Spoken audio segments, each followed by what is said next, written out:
Madalas napapanood natin mga clutch shot, mga clutch 2 points, 3 points, and free throw. At dito, makakita tayo ng clutch rebound na nakapagpadala sa Pasig sa championship. So almost 10% lang siguro ang crowd dito ng Pasig at buong stadium ay Caloocan na. Kaya siguradong mahirapan makashoot ng free throw. Although pumasok yung una. Pero itong pangalawa,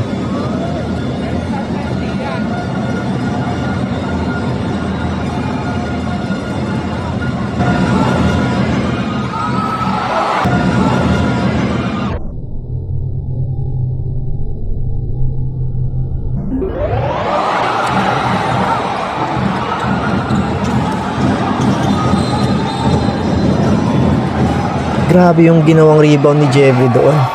Kita nyo ba yun? Kung gaano niya kataas nilipad yun. At mag-isa lang siya nandun sa taas. Kaya itong kakampi niya si Moore, napayakap talaga sa kanya. Congrats sa Pasig for winning the Junior MPBLD League National Championship.